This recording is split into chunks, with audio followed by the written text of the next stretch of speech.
തൊമ്മനും മക്കളും നടക്കുന്ന സമയത്ത് ഒരു ദിവസം ഞങ്ങളിങ്ങനെ സംസാരിച്ചുകൊണ്ടിരിക്കുമ്പോൾ പുള്ളി പറഞ്ഞ്, ഷാഫി ഇതെൻ്റെ 505-ാമത്തെ സിനിമയെന്ന് പറഞ്ഞു. ഞാൻ ഞെട്ടിപ്പോയി. അപ്പോൾ പുള്ളി തമിഴിലും തെലുങ്കിലും ഒക്കെ അത്രയും സിനിമകൾ ചെയ്തിട്ടുണ്ട്. പുള്ളി എന്നെ കളിയാക്കി പറയായിരുന്നു, ഞാൻ ചെന്ന് കഴിഞ്ഞാൽ ഒരു മുറുക്കാഞ്ചൊല്ലം തരൂർക്ക് തോക്കും തരുമെന്ന് പറയും. എന്നെ കാണുമ്പോൾ തന്നെ മുറുക്കാഞ്ചൊല്ലം തോക്കും എടുത്ത് നോക്കും. ഞാൻ എന്ത് ചെയ്യാനാണ്? മലയാള സിനിമയിലെ എടി എന്ന് വിളിക്കുന്ന ഒരാളാണ് രായേട്ടൻ. എടി പൊന്നമ്മേ എന്നാ ഉണ്ടറി, സുഖാണോടി, എടി ബാബു ഉണ്ടറി, ഇതിന് മക്കളൊക്കെ സുഖമായിട്ടിരിക്കുന്നു. ഈ എടി എന്ന് പറഞ്ഞിട്ട് ഈ എടയൊക്കെ ചില സമയത്ത് ഒരാൾ തിരിയുന്നവരെയൊക്കെ രാജേട്ടൻ വിളിക്കും. ഒരിക്കലും സ്ക്രിപ്റ്റിൽ അതാ സ്ക്രിപ്റ്റിൽ നമ്മൾ ഒരു ഇടയൊക്കെ എഴുതി നമുക്ക് നമ്മൾ സിനിമ ഇങ്ങോട്ട് നോക്കടാ ഇതൊക്കെ പറഞ്ഞ് എത്രയോ ഇടകളൊക്കെ വെച്ച് രാജൻ പീതറിന്റെ ഒക്കെ ഒരു പൊട്ടൻഷ്യൽ നമ്മൾ മനസ്സിലാക്കുന്നത് കാർലോസ് കഴിഞ്ഞിട്ട് പതുക്കെ കാർലോസിൽ നൂരാൻ പറ്റി. കാർലോസ് എന്ന് പറയുന്ന ഒരു വില്ലനിൽ നിന്ന് അവനവനെ ഊരിയെടുത്ത് കൊണ്ടുപോയി എല്ലാ സിനിമകളിലും വേറെ വേറെ തരങ്ങളിലേക്ക് കൊണ്ടുപോകാൻ പറ്റിയിട്ടുള്ളൊരു അതുല്യ നടനായിരുന്നു എന്നുള്ളതാണ് അല്ലേ? അതിൻ്റെ ഒരു ഉദാഹരണം പറയുകയാണെങ്കിൽ, ഇപ്പോൾ ഞങ്ങൾ ഒന്നിച്ച് ചെയ്ത പടമാണല്ലോ തൊമ്മനും മക്കളും. പിന്നെ ചേട്ടൻ എഴുതി, ഞാൻ ഡയറക്റ്റ് ചെയ്ത. അപ്പോൾ അതിൻ്റെ തമിഴ് ചെയ്തിരുന്നു. വിക്രമാണ് അഭിനയിച്ചത് തമിഴിൽ. അപ്പോൾ വിക്രമിന് എന്താണ് ചാന്തുപൊട്ട് ഇവിടെ വളരെ ഹിറ്റായിട്ട് ഓടിക്കൊണ്ടിരിക്കുന്നത്. ചാന്തുപൊട്ട് കാണണമെന്ന് പറഞ്ഞു. അപ്പോൾ എന്നെ കൂട്ട് വിളിച്ചിട്ട് ഞങ്ങൾ ഒന്നിച്ചാണ് കണ്ടത് സിനിമ കണ്ടിട്ട് പുള്ളി പുറത്തിറങ്ങിയിട്ട് ആദ്യം പറഞ്ഞത്, ഈ തൊമ്മനും മക്കളിലെ രാജൻ പി ദേവും ചാന്തുപൊട്ടിലെ രാജൻ പി ദേവും തമ്മിൽ ഒരു ബന്ധമില്ല, രണ്ടാൾക്കാരാണ് തോന്നുന്നു. നമസ്കാരം. ഓർമ്മയിലെന്നും രാജൻ പി ദേവ്. രാജൻ പി ദേവ് എന്ന അതുല്യ പ്രതിഭയുടെ നാടക ജീവിതത്തിന്റെയും സിനിമാ ജീവിതത്തിന്റെയും വ്യക്തി ജീവിതത്തിന്റെയും എല്ലാം ഒരുപാട് ഓർമ്മകളിലൂടെയുള്ള യാത്ര തുടരുന്നു. അദ്ദേഹത്തിന് നമ്മൾ ഇപ്പം ഇത്രയും വർക്ക് ചെയ്തിട്ടുള്ള ആളല്ലേ. ബെന്നിച്ചേട്ടനൊക്കെ തുടക്കം തൊട്ട് ഒരു എസിന്റെ പോലെ കൂടെ നിന്നിട്ടും കൂടെ ഉള്ള ആളാണ്. ഏറ്റവും ഇഷ്ടമല്ലാതിരുന്ന കാര്യങ്ങൾ എന്താണ്?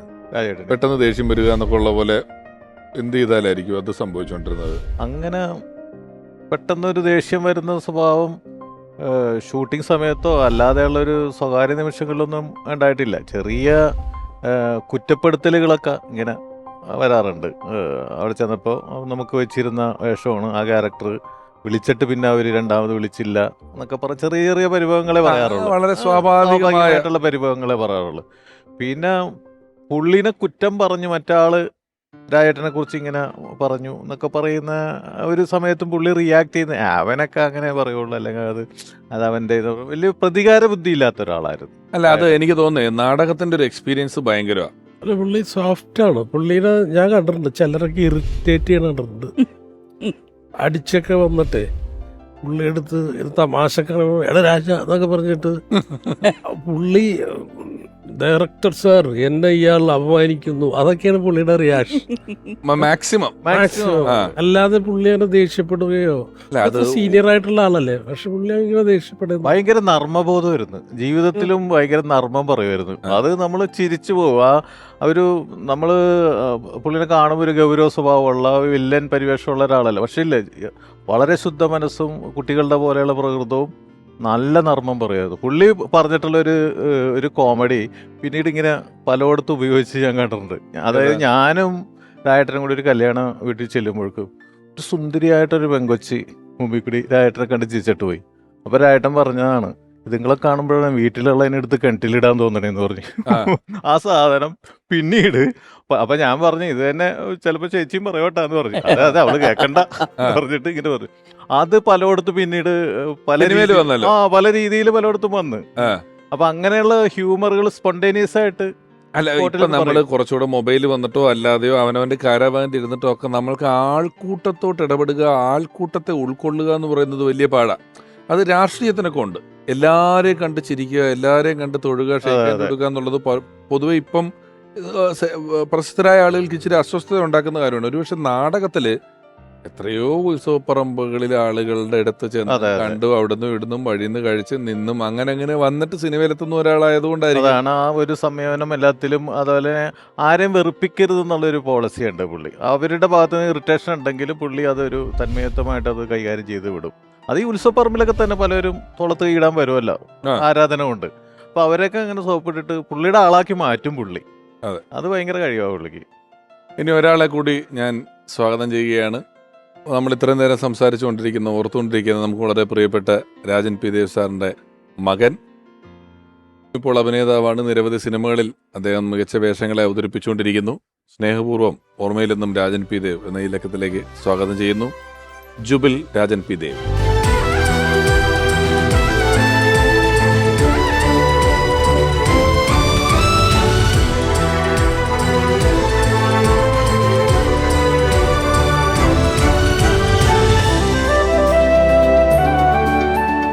ജുബിൽ സ്വാഗതം. ചേർത്തല ജൂബിലി എന്ന് പറയുന്ന ട്രൂപ്പിലെ ജൂബിലി ഈ ജുബിൽ എന്നുള്ളതിൽ നിന്നുണ്ടായതാണ്. ജൂബിലി എന്ന് ആദ്യം പേരിട്ടതിന്റെ ഒരു കാര്യത്തിൽ നിന്നാണോ ജുബിൽ എന്ന് പേരിട്ടത്?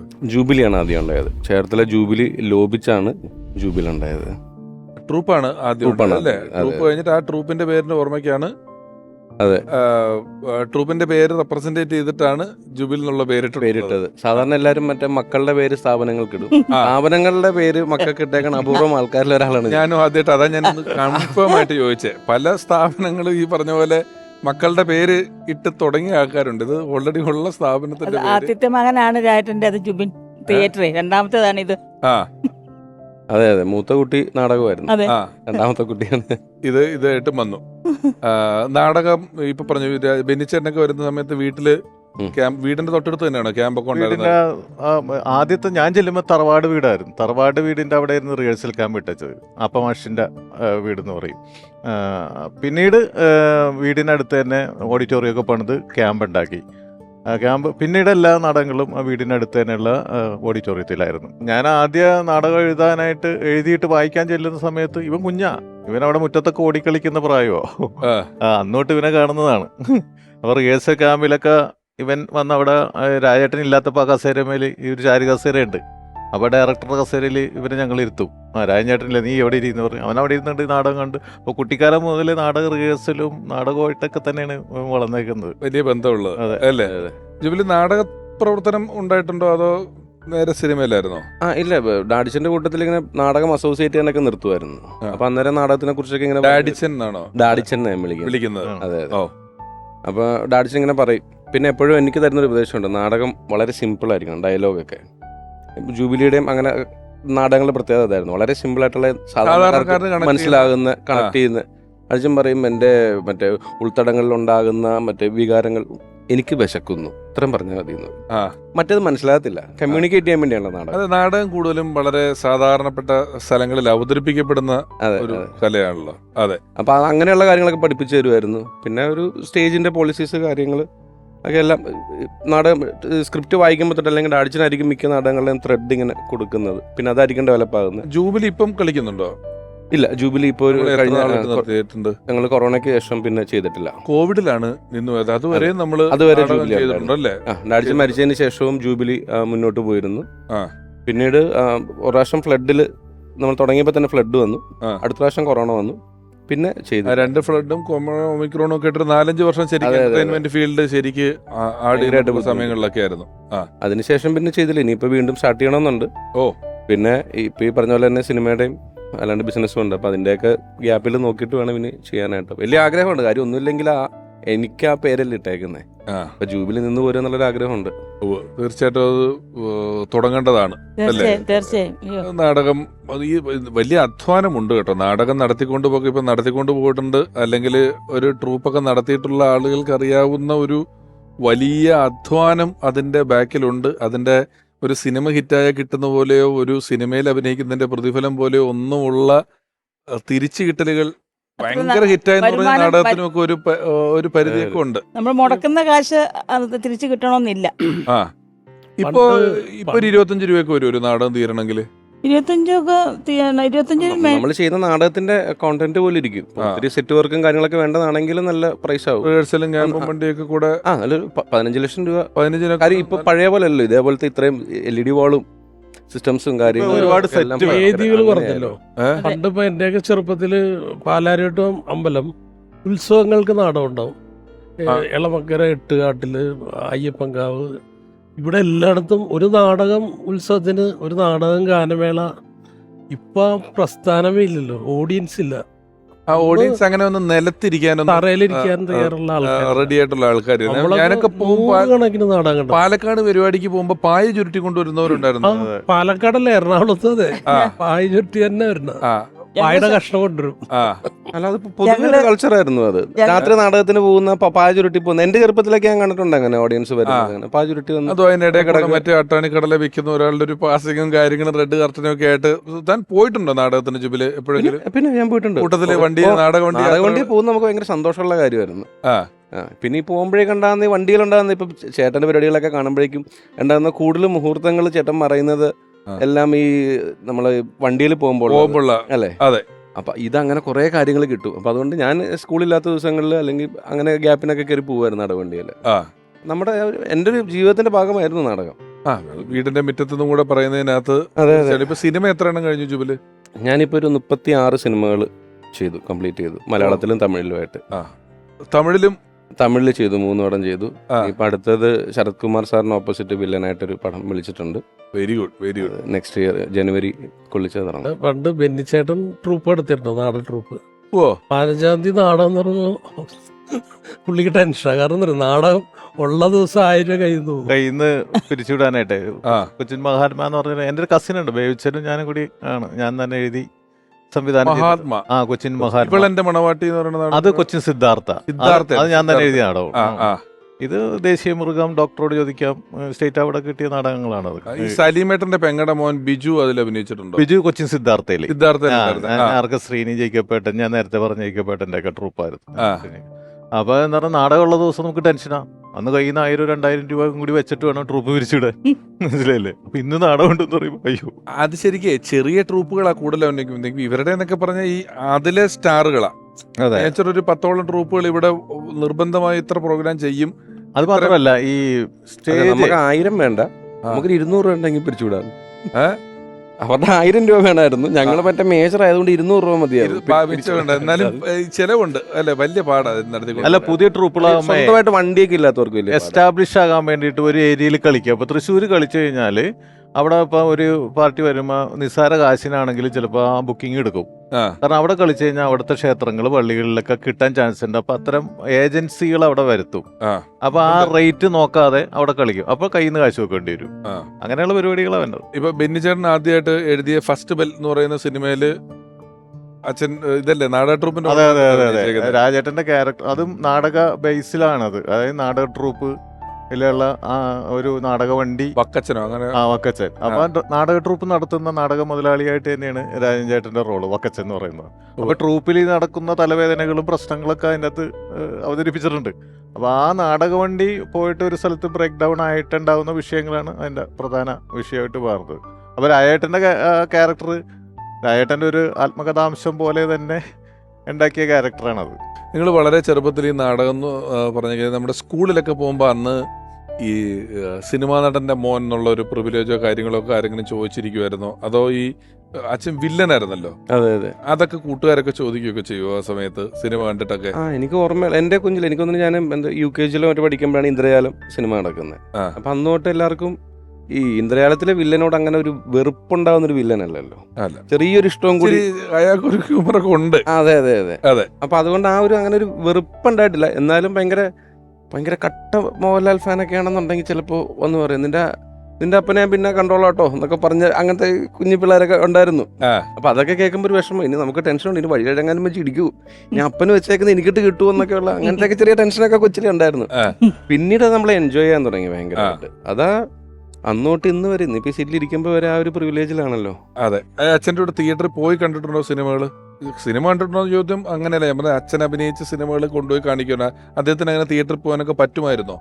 ഒരു സമയത്തൊക്കെ വലിയ പാടായിരുന്നു. കാര്യം ഒരു 90s മിഡ് 90s നല്ല തിരക്കായിരുന്നു. അങ്ങനെ തിയേറ്ററിൽ പോകുന്ന ഒരു ഇതൊന്നും ഉണ്ടായിരുന്നില്ല. പക്ഷെ തൊമ്മനും മക്കളൊക്കെ ഞങ്ങൾ തിയേറ്ററിൽ തന്നെ പോയി കണ്ടത്. അത് ഭയങ്കരമായിട്ട് പടം കഴിഞ്ഞപ്പോഴേക്കും ആൾക്കാരെടുത്ത് പൊക്കി ഇങ്ങനെ ചേർത്തലയിൽ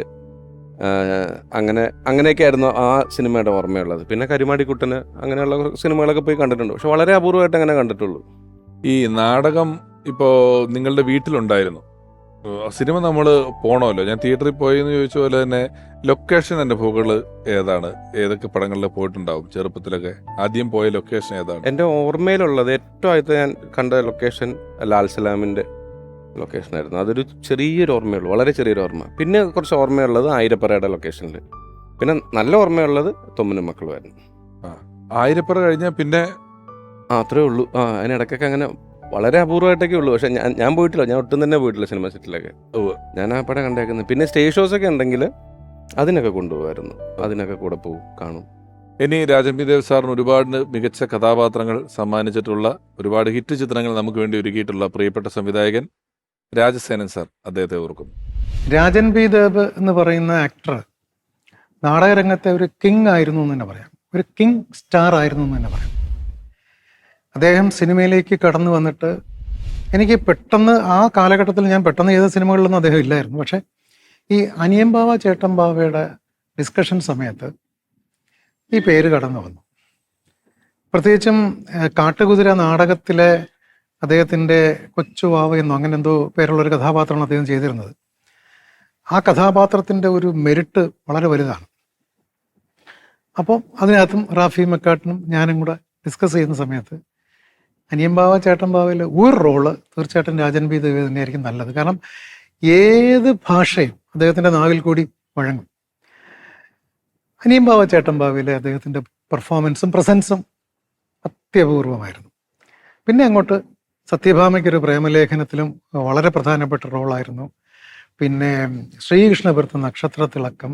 രാജൻ പി ദേവ് എന്ന് പറയുന്ന ആക്ടറുടെ ഏറ്റവും വലിയ പ്രത്യേകത എന്താണെന്ന് പറഞ്ഞാൽ അദ്ദേഹം വില്ലൻ ക്യാരക്ടർ മനോഹരമായിട്ട് ചെയ്യും, അതുപോലെ ഹ്യൂമർ ചെയ്യും. ഇപ്പോൾ അനിയമ്പാവ ചേട്ടമ്പാവയിൽ ആക്ച്വലി അവരൊരു വില്ലനിക്കാണെങ്കിൽ പോലും ടോട്ടൽ ഹ്യൂമറാണ്. അതിനകത്ത് മറ്റാര് ഹ്യൂമർ ചെയ്തിരിക്കുന്നതിനേക്കാളും കൂടുതൽ പ്രസാദ് സാറും രാജൻ പി ദേവുമാണ് ഹ്യൂമർ ചെയ്തിരിക്കുന്നത്. ആക്ച്വലി അവർ ഹ്യൂമർ ചെയ്യുന്നില്ല, ആ സീക്വൻസ് എല്ലാം ഹ്യൂമറസ് ആണ്. പക്ഷെ അത് ഉൾക്കൊണ്ട് അദ്ദേഹം മനോഹരമായിട്ട് ചെയ്തിട്ടുണ്ട്. തീർച്ചയായിട്ടും ഒരു ഉന്നതനായ വളരെ വ്യത്യസ്തനായ ഒരു നടൻ തന്നെയായിരുന്നു രാജേട്ടൻ.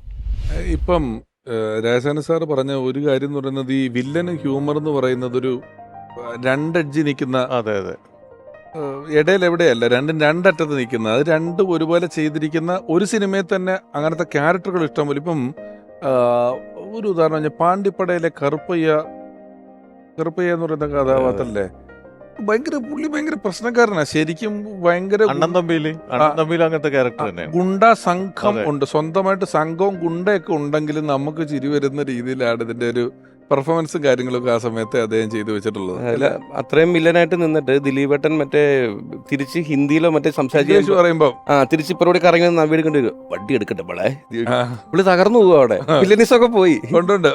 പിന്നെ എനിക്ക് ഞാൻ ഏതോ ഒരു പടത്തിൽ അദ്ദേഹത്തിന്റെ ഞാൻ ഒന്ന് രണ്ടോ ഒരു ഈശ്വരുണ്ട്, ഈശ്വര എന്ന് പറയുന്ന ഭയങ്കര രസമായിട്ട് പറയുന്ന അനിയമ്പാവ ചേട്ടമ്പാവയിൽ തന്നെ ഇവരൊരു വളരെ ഒരു സീരിയസ് സീൻ കഴിഞ്ഞിട്ട് അനിയമ്പാവ, അതായത് രാജേട്ടൻ പോയിട്ട് ചേട്ടമ്പാവനോട് പറയുന്നുണ്ട്, ചേട്ടാ ഞാൻ പോയിട്ട് കത്തെഴുതാം, വിവരത്തിന് കത്തെഴുതാം പറയുമ്പോൾ പുള്ളി പറയും, അതിന് നിനക്ക് എഴുത്തും വായന അറിയില്ലല്ലോ, അല്ല നിനക്ക് അതിന് എഴുതാൻ അറിയില്ലല്ലോ എന്ന് ചോദിക്കുമ്പോൾ പറയും, ചേട്ടന് വായിക്കാനും അറിയില്ലല്ലോ പറഞ്ഞിട്ട് അത് ലൈറ്റർ ആക്കണം. അത് നമ്മൾ നേരത്തെ ഈവൻ തൊമ്മന മക്കളില് നീ പഠിച്ചവനാ, അത് വളരെ സീരിയസ് ആയിട്ടാണ് സെന്റിമെന്റ്സ് എന്ന് പറയുന്നത്. സെന്റിമെന്റ്സ് അത് അത്രയും സെന്റിമെന്റ്സ് ഉള്ള ഒരു തിയേറ്ററിൽ വല്ലാതെ പഠിപ്പില്ല. അപ്പൊ 2ാം ക്ലാസ് വരെ പഠിച്ചിട്ടുള്ളൂ. എന്നേക്കാൾ പഠിപ്പും വിദ്യാഭ്യാസം ഉള്ളത് നിങ്ങൾക്കാ, നീ 3ാം ക്ലാസ് പാസ്സായതാ. വളരെ വളരെ സെന്റിമെന്റ്സ് പറയുന്ന അയാള് ജെനുവിനായിട്ടാണ് അയാള് നോക്കുമ്പോ അയാളെക്കാൾ പഠിച്ചേക്കുന്നത് മക്കളാണ് 3ാം ക്ലാസ് ആണെങ്കിലും. വീണ്ടും നമ്മൾ നേരത്തെ പറഞ്ഞ ചോട്ടാ മുംബൈയിലെ പാമ്പെന്ന് പറയുന്നൊരു കഥാപാത്രം, ആ ഒരു വിസിലടിക്കുന്നുണ്ടല്ലോ, ആ വിസിലടിച്ചിട്ട് വിളിക്കുന്ന പോലെ, അത് രായേട്ടൻ അന്നേരം ഷോട്ടിന്റെ സമയത്ത് പുള്ളി കയ്യിൽ നിന്ന് ഇട്ടതാണ്. അങ്ങനെ ആ വിസിലടിച്ചിട്ട് പറയുന്ന ലൈനിലുള്ള മകളെ വിളിക്കുന്നതും ഇതൊക്കെയാണ്. നല്ല തിരക്കുള്ള സമയത്തും ഞാൻ ഈ പറഞ്ഞ ഈ സ്റ്റേജ് സിനിമ ഇതിന്റെ രണ്ടിന്റെയും ഇടയിൽ ഏതോ ഒരു പോയിന്റിലുണ്ട് ടെലിവിഷൻ എന്ന് പറയുന്ന മീഡിയം.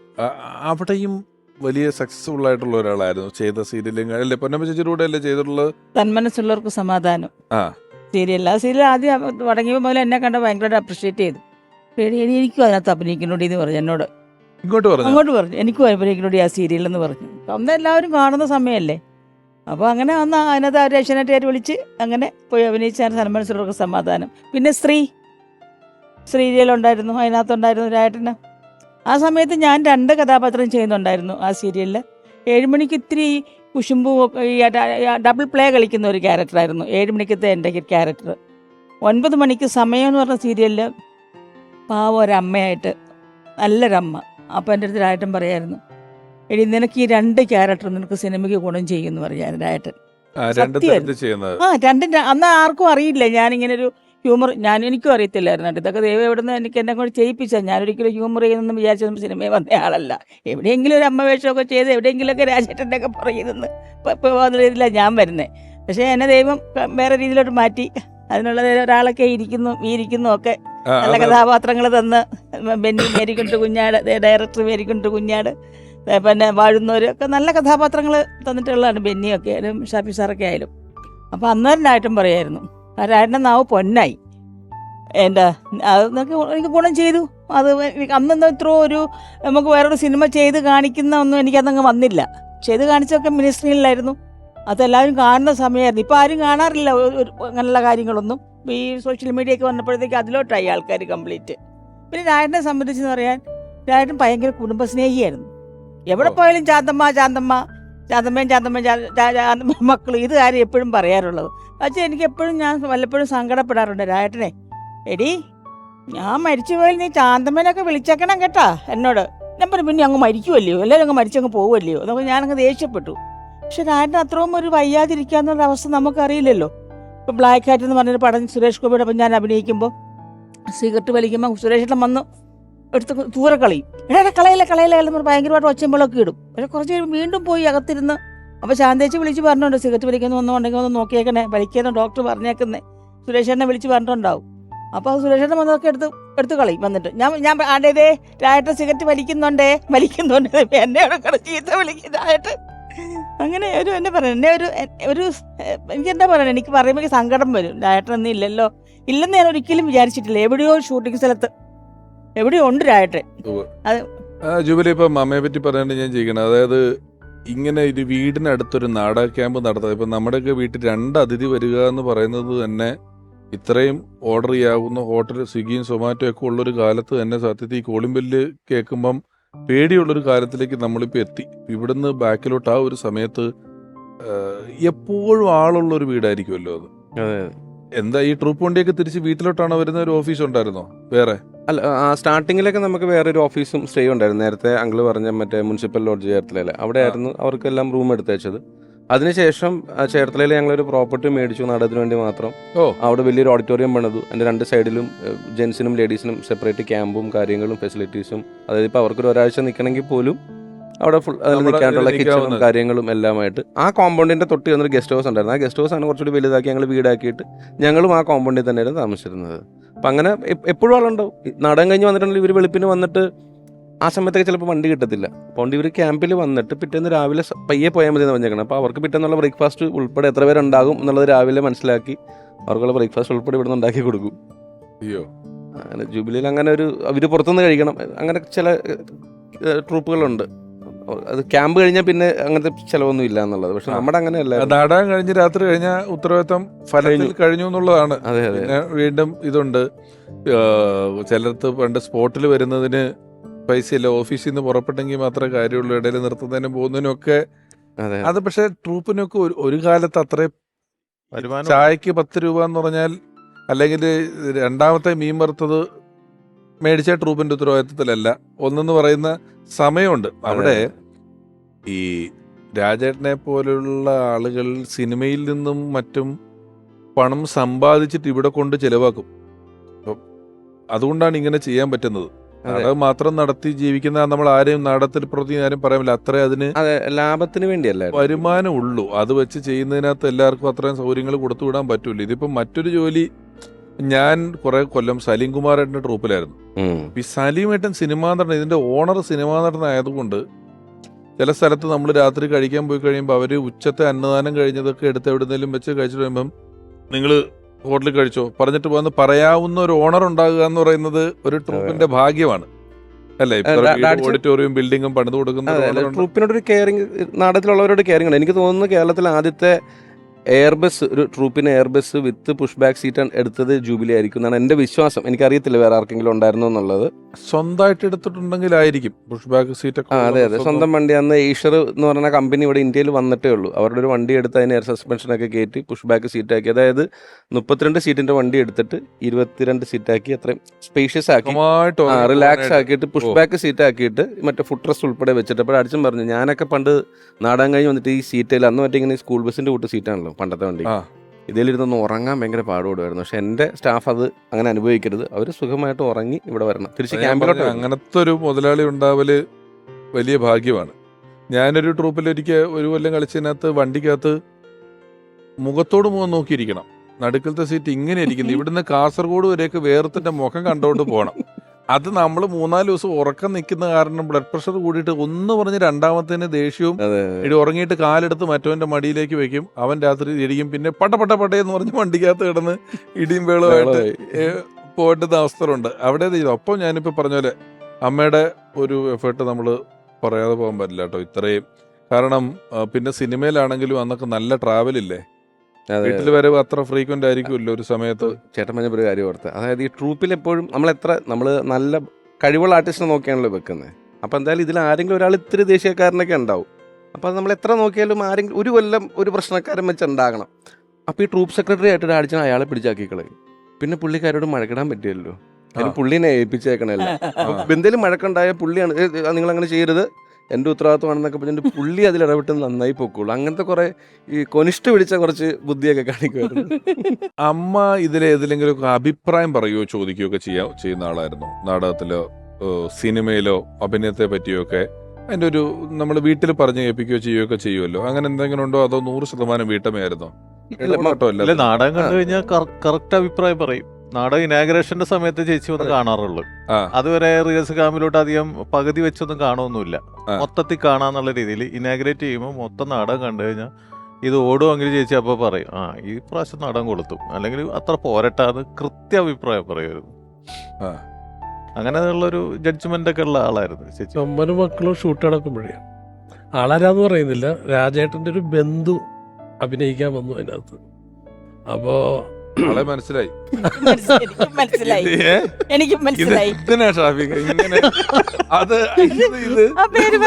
ഇതിലും ഭേദം പറയാതിരിക്കുന്നതാണ്. കോമഡി ഇത്രേ ഉള്ളൂ. ഈ ഇദ്ദേഹം രാജേട്ടനെ അടിക്കുന്ന സീനാ. അപ്പൊ ഇവര് തമ്മിൽ എന്തോ ഒരു ചെറിയൊരു വഴക്കോ എന്തോ ഉണ്ടായിട്ടുണ്ട് നേരത്തെ. അപ്പൊ രാജേട്ടൻ പറയണ്ട ഷോർട്ടിന് മുമ്പ്, നീ പഴയ വൈരാൻ വെച്ച് ശരിക്കും എനിക്കിട്ട് താങ്ങരുത് കേട്ടോ. അത് നമ്മുടെ പ്രേക്ഷകരോട് ഞാൻ ഇത്രയും പറഞ്ഞു പോയത് കൊണ്ട് ശരിക്കും അദ്ദേഹം ഇന്ന് വരേണ്ടതായിരുന്നു. അതികഠിനമായ പനി മൂലം അദ്ദേഹത്തിന് ഇന്നത്തെ എപ്പിസോഡിൽ വരാൻ പറ്റാതിരുന്നതാണ്. നമ്മുടെ ബൈജു ചേട്ടനാണ്, സംവിധായകനാണ്, അഭിനേതാവാണ്, ഒക്കെയാണ്. ഇടക്കാലത്ത് ബൈജു ചേട്ടന് ട്രൂപ്പ് ഉണ്ടായിരുന്നു. ആ ട്രൂപ്പിലിടയ്ക്ക് രാജേട്ടൻ ഗസ്റ്റായിട്ട് വരുമായിരുന്നു. ഞാനൊക്കെ അതില് ആ ട്രൂപ്പിൽ പല പരിപാടികൾക്ക് പോയിട്ടുണ്ട്. അത് വലിയ ഷോ ചെയ്യുള്ളൂ. പുള്ളി പിടിച്ച് കണ്ടമംഗലം അമ്പലത്തിൽ വലിയ ഷോ, നാട്ടിലുള്ള സർവ്വ ആർട്ടിസ്റ്റുകളൊക്കെ വിളിച്ച് ഷോ ചെയ്യുന്ന പരിപാടിയിലൊക്കെ ട്രൂപ്പുകൾ നടത്തിയിട്ടുണ്ട്. അത് ബൈജു എഴുകുന്ന ചേട്ടനാണ്. ഞാന് ഇത്രയും വർഷം ബൈജു പറയാൻ എന്താ വെച്ചാല് ഇവര് തമ്മിൽ ചെറിയൊരു പെരുന്നാളുമായിട്ട് ബന്ധപ്പെട്ട് എന്തൊരു ചെറിയൊരു പ്രശ്നം ഉണ്ടായിരുന്നു. അപ്പൊ ബൈജു അപ്പൊ തന്നെ എന്താണ് അങ്ങനെ പറയണമെന്നൊക്കെ പറഞ്ഞു വിട്ടു. നമുക്കറിയാം ഇവര് തമ്മിലുള്ള ബന്ധം, പക്ഷെ TV ഓഡിയൻസിന് അറിയില്ലല്ലോ. അതുകൊണ്ടാണ് ഞാൻ പിടികൊടുക്കാതെ പിടിവിട്ടു പോയി. പക്ഷെ എല്ലാരും ഈ ബൈജു എഴുവന്ന ഞങ്ങളുടെ റിഹേഴ്സൽ ക്യാമ്പിൽ ഈ ആദ്യ നാടകം ഞാൻ പറഞ്ഞില്ല തിരുവനന്തപുരം, ആ സമയം തൊട്ട് റിഹേഴ്സൽ ക്യാമ്പിൽ വന്ന് നാടകം കാണാൻ വേണ്ടിയിരിക്കും, റിഹേഴ്സൽ കാണാനൊക്കെ വേണ്ടിയിരിക്കും. അഭിനയിക്കണം, നാടകത്തിൽ അഭിനയിക്കണമെന്നും പറഞ്ഞുകൊണ്ട് രായേട്ടനോട് പറയും, എന്നോട് പറയും. അങ്ങനെ രായേട്ടൻ പറയണം, നീ പഠിക്കണല്ലേ, പഠിത്തമൊക്കെ കഴിയട്ടെ എന്ന് പറഞ്ഞുകൊണ്ട് അവനെ ഇങ്ങനെ നിരുത്സാഹപ്പെടുത്തും. കോയിൻസിഡന്റലി എന്ന് പറഞ്ഞാൽ ഈ ബൈജു എഴുവന്ന ആദ്യമായിട്ട് അഭിനയിക്കുന്നതും എന്റെ ഫസ്റ്റ് ബെൽ എന്ന് പറഞ്ഞ സിനിമയിലാണ്. അതിലാണ് ഗീതാ വിജയന്റെ ഒരു കോമ്പിനേഷനിലുള്ള ഒരു സീനിലൊക്കെ ബൈജു അഭിനയിക്കുന്നത് ഫസ്റ്റ് ബെല്ലാണ്. അങ്ങനെ ഒരു സംഭവം കൂടിയുണ്ട്. ഞാനുമായിട്ട് ഇടയ്ക്ക് വെളിയും ഈ സ്റ്റേജ് പരിപാടി ഉണ്ടായിരുന്നത് കൊണ്ടും ഇതുണ്ട്. അതിന് എനിക്കെപ്പോഴും ഞാൻ ബൈജുവിനെ ഓർക്കുന്ന ഒരു പ്രധാനപ്പെട്ട കാര്യം, ഞാൻ എല്ലാ പരിപാടിയും എല്ലാം കൃത്യമായിട്ട് എഴുതി വെക്കുകയും സമയത്തെത്തുകയും ഒക്കെ ചെയ്യുന്ന ഒരാൾ തന്നെയാണ്. എനിക്കതിൽ യാതൊരുവിധ കൺഫ്യൂഷനും ഇല്ല, എല്ലാം കൃത്യമായിട്ടൊക്കെ എത്തണം. ഇനി അഥവാ എന്തെങ്കിലും പറ്റിയാലും എനിക്ക് എങ്ങനെയോ എല്ലാം ഇണങ്ങി കിട്ടാറുണ്ട്. അറിയാതെ ഒരു ദിവസം ഞാൻ 2 പരിപാടി എടുത്തു, ഒരു ദിവസം ഒരേ ഡേറ്റിന്. എന്ത് ചെയ്യണമെന്നറിയാതെ അവസാനം ഞാൻ വിളിച്ചന്വേഷിച്ചപ്പം ഒരു പരിപാടി 6 മണിക്ക് കൊല്ലത്ത് എവിടെയോയും 11 മണിക്ക് അവിടെ നിന്ന് എനിക്ക് ഓടി എത്താവുന്ന ദൂരെയാണ് രണ്ടാമത്തെ പരിപാടി. രണ്ടാമത്തെ കോഴിക്കോടാണ്, ചുറ്റിപ്പോയില്ലേ. ഇത് യാദൃച്ഛികമായിട്ട് അങ്ങനെ വന്നിട്ടുണ്ട്. അതേപോലുള്ള ഒരു അനുഭവം ഈ ബൈചേട്ടൻ ഉണ്ടായിട്ടുണ്ട്. അതായത് അദ്ദേഹം ചോറ്റാനിക്കര ഭാഗത്ത് എവിടെ ഒരു വലിയ മെഗാ ഷോ ഈ ബൈജോവിനച്ചേട്ടൻ പിടിച്ചിട്ട് ഞാൻ പുറത്ത് എവിടെയായിരുന്നു. അപ്പോൾ എൻ്റെ കൂടെ ഉള്ള ആളെ വിളിച്ചിട്ട് ഡേറ്റ് കൊടുത്തേക്കെന്നെങ്ങാണ്ട് പറഞ്ഞു. അവൻ എന്നോട് പറയാൻ പറഞ്ഞു, ഞാൻ അറിഞ്ഞില്ല. വന്നപ്പോൾ പുള്ളി വിളിച്ച് ഇതെല്ലാം കഴിഞ്ഞ് ആ ദിവസം ഞാൻ തൃശ്ശൂർ എനിക്ക് പ്രോഗ്രാം ഉണ്ട്, ഞാൻ പൊക്കോണ്ടിരിക്കുമ്പോൾ മൊബൈലൊക്കെ വന്നിട്ടുണ്ട്, എന്നെ വിളിക്കുക. ബൈച്ചേട്ടൻ്റെ കോൾ 1 വന്നു, ഞാൻ എടുത്തില്ല. 2 വന്നു. അപ്പം എനിക്ക് ഈ ബെല്ലടിക്കുമ്പോഴാണ് എനിക്ക് ദൈവമേ ചോറ്റാനിക്കര ഇന്ന് പ്രോഗ്രാം ഉണ്ടല്ലോ എന്ന് ഓർക്കുന്നത്. ഞാൻ ഓടി അങ്കമാലി കഴിഞ്ഞിട്ടുണ്ട്. ഒരു 4 ബെല്ലടി കഴിഞ്ഞപ്പോൾ, ഇന്നൊരു സത്യം കൂടെ പുള്ളി മനസ്സിലാകും, 4 ബെല്ലടി കഴിഞ്ഞപ്പോൾ ഞാൻ രണ്ടും കൽപ്പിച്ച് എന്തേലും പറയാൻ നിർത്തി ഫോൺ എടുത്ത് ഹലോ എന്ന് പറഞ്ഞു. ബൈച്ചേട്ടൻ പുറപ്പെട്ടോ എന്ന് ചോദിച്ചു.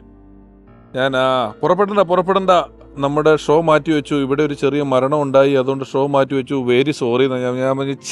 ഞാൻ പുറപ്പെട്ടു പോയല്ലോ ഏട്ടാ, കുഴപ്പമില്ല എന്ന് പറഞ്ഞിട്ട് ഫോൺ വെച്ച് അങ്ങനെ രക്ഷപ്പെട്ട ട്രൂപ്പിന്റെ ഓണറാണ് ബൈചേട്ടൻ. വീണ്ടും നമുക്ക് രാജൻദേവ് സാറിനെ കുറിച്ച്, പ്രിയപ്പെട്ട മെക്കാട്ടിൻ സാർ. അദ്ദേഹത്തിൻ്റെ വിയോഗം വല്ലാതെ വേദനിപ്പിച്ചു. കാരണം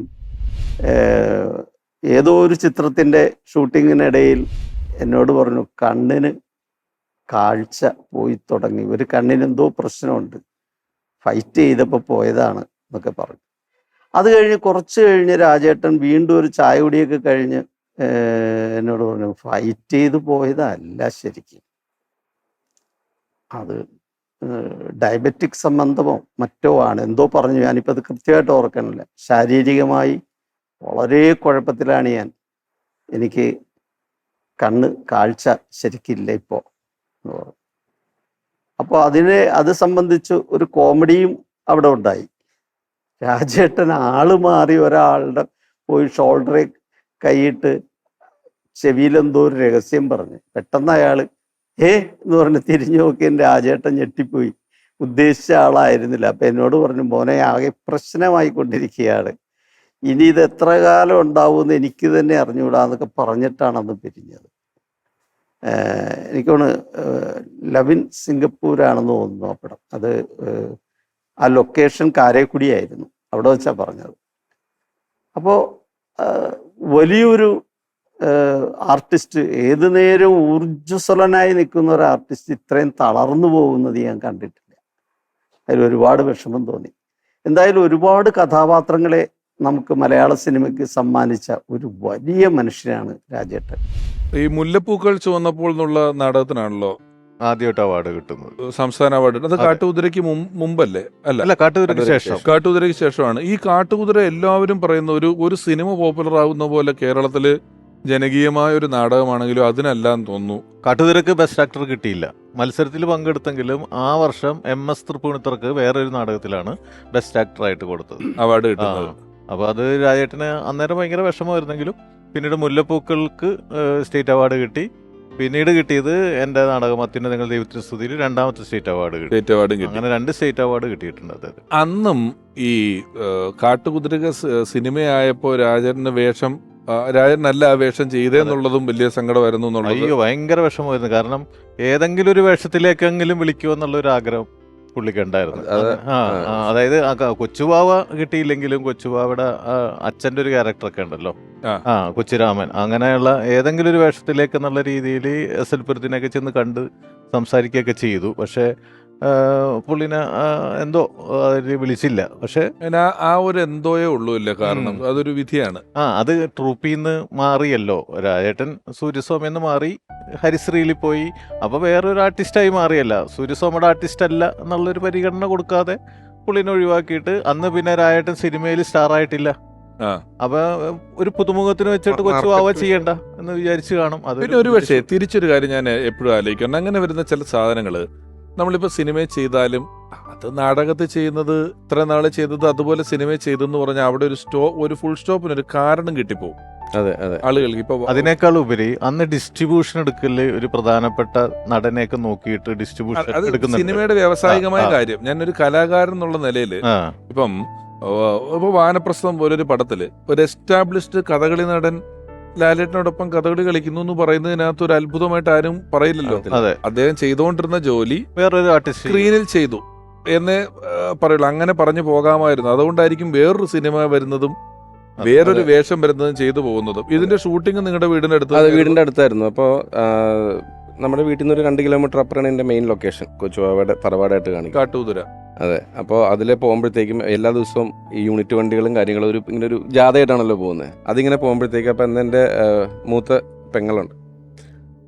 അപ്പോൾ ആളെ എടുത്ത് ഇങ്ങനെ എളിയിലിങ്ങനെ വെച്ചിട്ട് ഡാഡിച്ച് ഇങ്ങനെ ഈ വണ്ടി പോണത് ഇങ്ങനെ നോക്കി നിൽക്കുമായിരുന്നു എല്ലാ ദിവസവും. ഡാഡിച്ച് ഇങ്ങനെ പറയും, മമ്മി ഇങ്ങനെ പറഞ്ഞു കേട്ടിട്ടുണ്ട്, അങ്ങനെ ഭയങ്കര വിഷമമായിരുന്നു എന്നുള്ളത്. കാര്യം ഇത് ദൂരെ എവിടെയാണെങ്കിൽ പോലും അത്രയും വിഷയമില്ല. അപ്പോൾ പറയുന്ന ഇതിൽ ഈ പോകുന്നൊരു വണ്ടിയിൽ എന്നെ കയറ്റിക്കൊണ്ടുപോയി ഞാൻ ചെയ്യേണ്ട ഒരു വേഷമല്ലായിരുന്നു എന്ന് പറഞ്ഞാൽ അങ്ങനെ ഒത്തിരി വിഷമിച്ച് നിൽക്കുമായിരുന്നു ഈ വണ്ടി പോണ കാണുമ്പോഴത്തേക്കെന്ന് പറഞ്ഞപ്പോഴും പറയുമായിരുന്നു. എൻ്റെ ആദ്യ വർഷമാണ്. അപ്പം എൻ്റെ നാടകം കളിച്ചുകൊണ്ടിരിക്കുകയാണ്.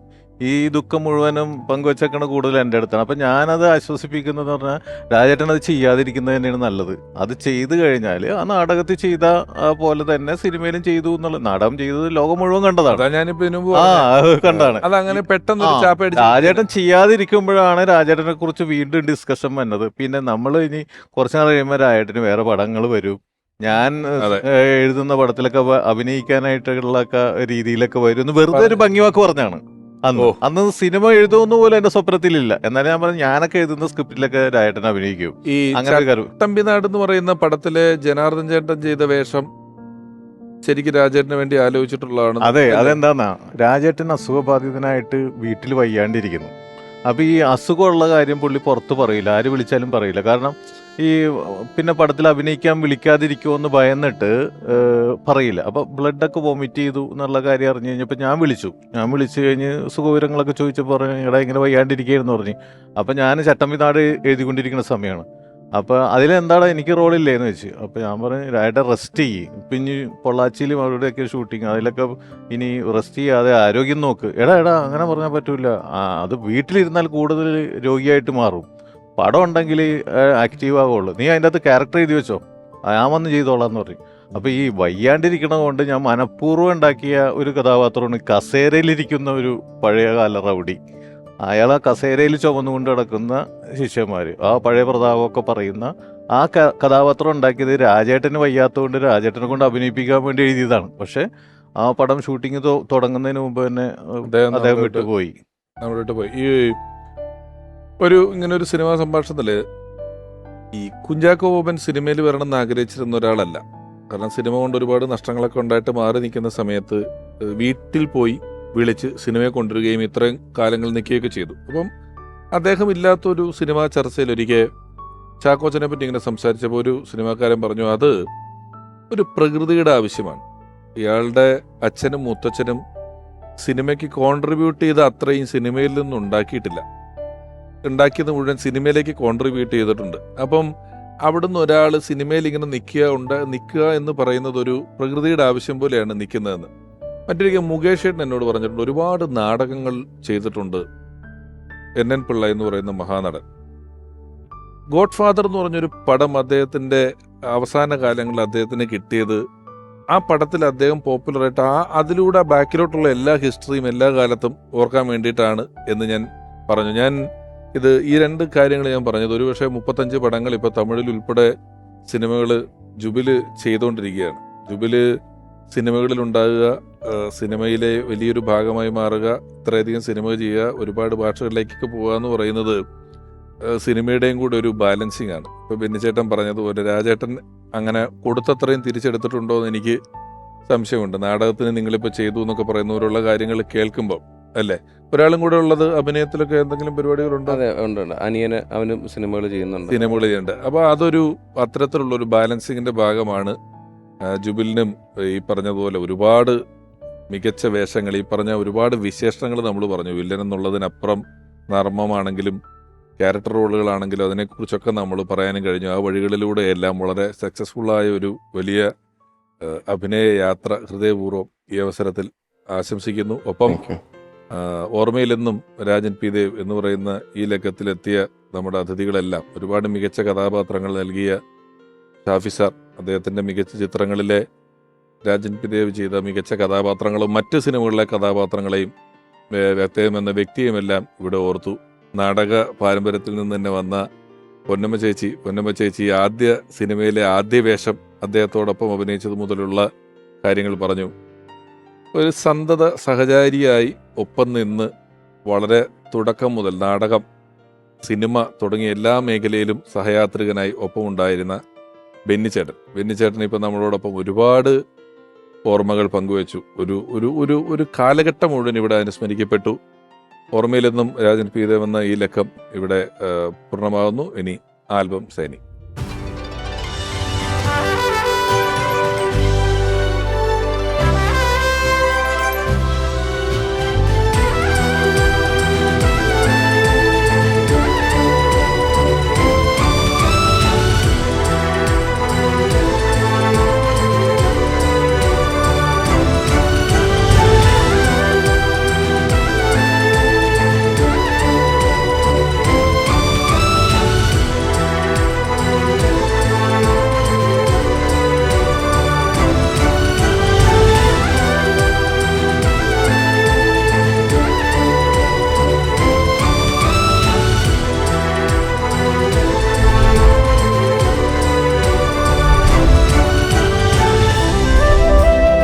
വളരെ പ്രിയപ്പെട്ട രാജൻ പി ദേവ് സാറിൻ്റെ മകൻ ജുബിൽ രാജൻ പി ദേവിന് അമൃത TV നൽകുന്ന ഒരു ഉപഹാരം ബെന്നി പി നായരമ്പലം സമ്മാനിക്കുന്നു.